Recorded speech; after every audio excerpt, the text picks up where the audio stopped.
I came from the mud. There's dirt on my hands. Strong like a tree. There's roots where I stand. Oh, I've been running from the law.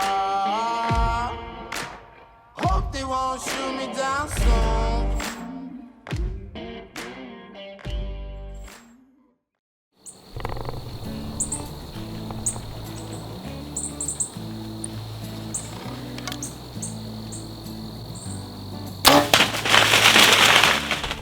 On Sundays, I probably won't hunt Monday.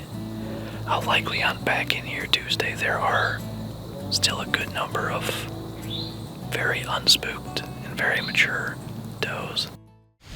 Well, it's Tuesday, October 6th, and we're back in the same stand as we were Saturday night, where we shot that doe, and that night we saw several other mature deer, and since then they've still been coming out and hitting this corn, so we've got several doe tags left to fill. So I figure we're gonna try it again. It's a little warmer today, it's about 65 degrees. So it might slow down the movement a little bit. We might not see stuff as early, but I think they're gonna move, and I think we're gonna have a real good chance at getting it done again tonight.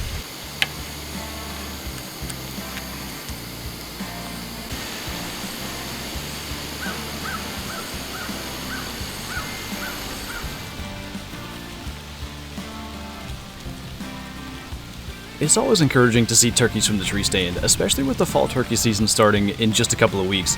But on this particular evening, deer movement was very late, but still with almost 30 minutes of legal light remaining, a solo mature doe walked out into the food plot.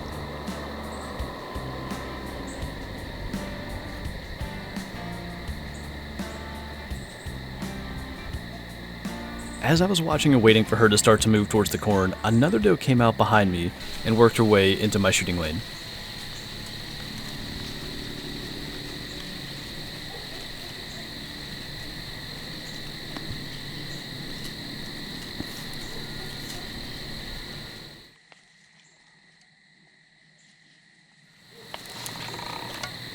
Just as I got to full draw, she turned, and I wasn't sure if she was still on camera, so as I tried to check, I couldn't see if she was still in frame, and I had to let up.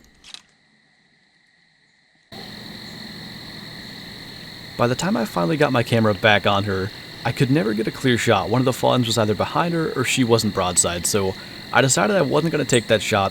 I set my bow down, and I was going to call it an evening. I was going to wait for them to just kind of feed away, and then get out of the stand. But just seconds later, as I turned around, I saw another deer working its way towards the corn, and I decided with low light like this, if it came by my shooting lane at 10 yards, I would take that shot.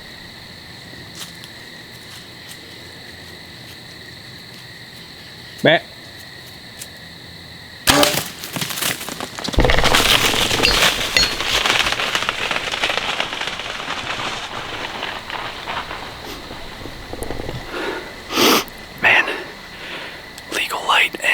In about a minute. I was pretty much done. I set my bow down, and then she committed to coming out of the corn, and that was 10 yards. And she ran probably 80 or so, and I stopped being able to hear her, but that arrow stuck in her, and it was pretty, it was a steep angle at that range. So hopefully that hit where I think it did. It looked just about perfect, up high to where it could go down through both lungs at such a steep angle. But my brother shot one tonight. We'll probably go meet up and see what the plan is. I really wasn't gonna take that shot, but 10 yards away and I'm mature doe. How could I not? So hopefully that got her like I think it did. That's a better sign than I even thought it would be. It's just splattered all over both sides. Yeah, it's everywhere. After one of the easiest blood trails to follow that I've ever had through the corn, we finally found it. I want to go ahead and address the obvious here that this deer does have two very small antlers, and when we first found him there in the corn, other than the initial reaction just being, you know, glad it was a lethal quick kill and everything, my heart sunk. I thought that it was maybe not a legal kill, but I got to looking at it, and clearly this is a legal antlerless deer in PA. The law is that both antlers have to be under 3 inches, and this longer one here was something like 2 1/4. So, but you know, the way the antlers grew, I don't think he really would have, you know, amounted to much as far as a rack goes, and I think it maybe is best taken basically as a legal antlerless deer, you know, harvested for the meat and all that. So not exactly what I wanted, but you know, there's going to be a little extra meat out of this one than probably what an average sized doe would have, and it's a interesting story to say the least. So this is the second time we've doubled up in one evening. Second time we've both taken does. Last year we did it in muzzleloader, and the hunt for his deer wasn't filmed, but this year it was, and you can see it on this channel a little later in the year. So didn't really plan on announcing it this way, but the fact that we both took a deer tonight is probably the best way we could do it.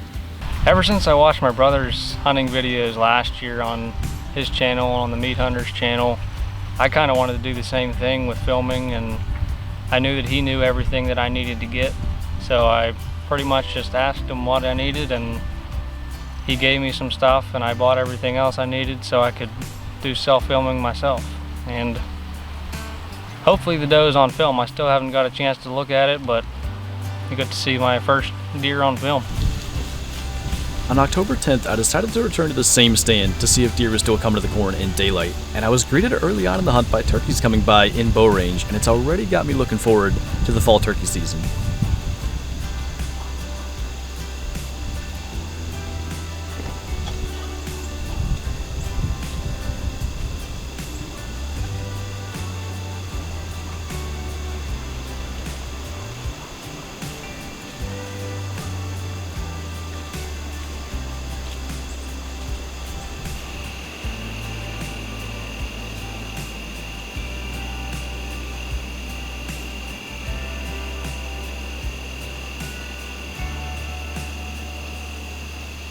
It's no doubt encouraging to see deer moving once again with plenty of daylight from this spot, and it's got me thinking I probably could fill another tag here if I spend enough time in this spot going forward in the season.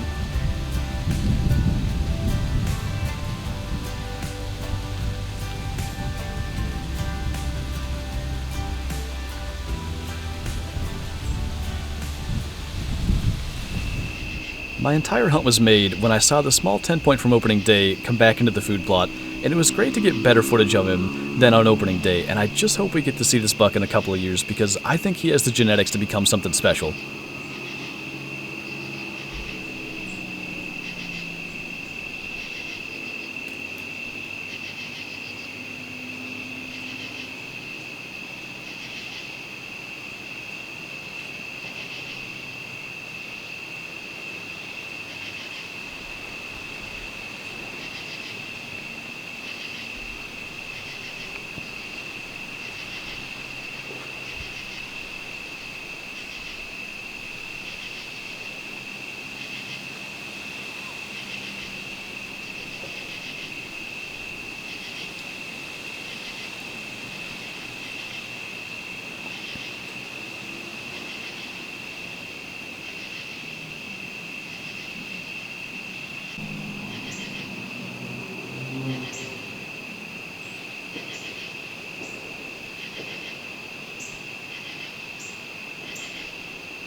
Well, that definitely wasn't a bad buck. I think he's only 2.5, but that's that same 10 that we filmed in here last week. And I think if he can make it another year or two, he's going to be really one to watch, and hopefully we can get to see what he becomes, because like I said, I'm pretty sure he's only 2.5, and he's definitely got the genetics that, you know, he could become something pretty special. So it's definitely not bad getting to see a buck like that in here early like this. This whole week was full of lessons and experiences, and obviously the biggest lesson is to be a bit more careful in those low light conditions.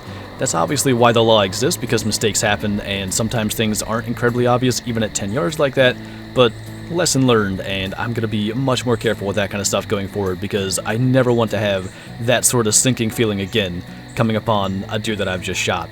And going along with that, it was cool to have my brother get his first deer on film, and as I mentioned earlier on in the video, that will be on the Meat Hunters channel later this year. You'll get to see some of his experiences and his hunts as well, so you can look forward to seeing that stuff later on. But it was just cool to kind of both get a deer on the same night. We've done it once before, and it's always a cool experience just to kind of double up like that. And I'm looking forward to seeing kind of all of the videos from his perspective. I've seen very little so far, so I'll be looking forward to that as much as you guys are. But that will pretty much wrap up this week's video. We're almost caught up to the end of week 2, and hopefully by the end of the next video, we're completely caught up and just doing the normal weekly videos from here on out. But as always, thank you guys for watching, and I'll see you next week.